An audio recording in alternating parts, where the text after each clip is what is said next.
নমস্কার বন্ধুরা, অঙ্কিতা রান্নাঘরে সবাইকে স্বাগত জানাচ্ছি। আজকে বানাবো তিল পনির।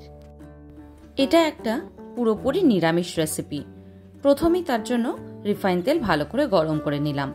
এবার ফোড়নে দিয়ে দিলাম গোটা গরম মশলা, তারপরে ডুমডুম করে কেটে রাখা আলুগুলোকে দিয়ে দিলাম। গ্যাসের ফ্লেমটাকে এই সময় হাইতে রেখে আলুটাকে 3 থেকে 4 মিনিটের জন্য ভেজে নেব।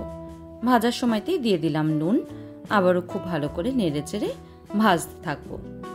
আলুটা ভালো করে রং ধরতে শুরু করলে তার মধ্যে দিয়ে দিচ্ছি টমেটো, আদা আর তার সঙ্গেই কাঁচা লঙ্কা পেস্ট করে নেওয়া। এখানে আমি একটা বড় সাইজের টমেটোর ব্যবহার করেছি, 1/2 ইঞ্চি মতন আদা আর 4টে কাঁচা লঙ্কা। অল্প একটু মিক্সি ধোয়া জলটাকেও এখানে ব্যবহার করলাম। খুব ভালো করে মশলাটাকে কষাতে হবে যতক্ষণ না টমেটো আর আদার গন্ধটা চলে যায়। দেখুন মশলা খুব সুন্দর করে কষে গেছে আর তার থেকে তেলও ছেড়ে দিয়েছে। এই সময়তে দিয়ে দেব গুঁড়ো মশলাগুলো। দিয়ে দিচ্ছি লাল লঙ্কার গুঁড়ো, জিরে গুঁড়ো আর তার সঙ্গে গরম মশলার গুঁড়ো। খুব ভালো করে আবারও সমস্ত কিছু মেশাবো আর মশলাটা কষতে থাকবো। মশলাটা কষে নিয়েছি। এবার দিয়ে দিচ্ছি ক্যাপসিকাম। ক্যাপসিকামটাকে একটু বড় বড় করে কেটে নিতে হবে। খুব ভালো করে আবারও সবকিছু মিশিয়ে ক্যাপসিকামটার সাথেও মশলাটা মজতে দেব। অন্যদিকে একটা মিক্সারের মধ্যে নিয়ে নিয়েছি 4 চামচ মতন তিল। অল্প একটু জল দিয়ে একটা পেস্ট তৈরি করে নিয়েছি।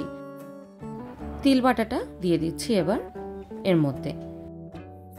মিক্সারের গায়ে অনেকটাই পরিমাণে লেগে থাকে, তাই জল দিয়ে সেটাকেও আমি নিয়ে নিলাম। খুব ভালো করে এবার সবকিছু আবারও কষতে থাকবো। তিল বাটাটা খুব ভালো করে কিন্তু কষতে হবে। ভালো করে যদি কষানো হয় তিলটা, এর স্বাদটা ততটাই পরিমাণে বেরিয়ে আসবে।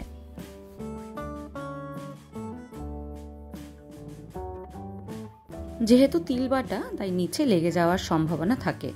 এরকম তেল বেরোতে শুরু করবে আর হালকা করে একবার আলতো হাতে নেড়ে দিতে হবে।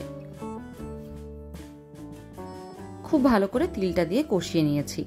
এবার দিয়ে দিচ্ছি 1 কাপ পরিমাণে গরম জল। গরম জলটা দিয়ে আবারও খুব ভালো করে সবকিছু মিশিয়ে নেব। আলুটা যেহেতু সেদ্ধ হতে এখনো বেশ কিছুটা সময় লাগবে, তাই জলের ব্যবহার করলাম। ভালো করে ঝোলটা ফুটতে শুরু করলে তার মধ্যে দিয়ে দেব পনিরের টুকরোগুলো। পনিরটা আমি একেবারে ভেজে নিয়ে নিই। আপনারা যদি পছন্দ করেন তাহলে হালকা ভেজেও নিতে পারেন।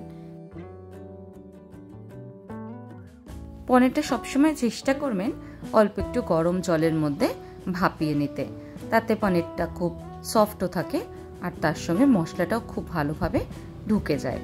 এবার ওপর দিয়ে ছড়িয়ে দিচ্ছি কাসুরি মেথি। কাসুরি মেথিটা দিয়েও খুব ভালো করে একবার মিশিয়ে নেব।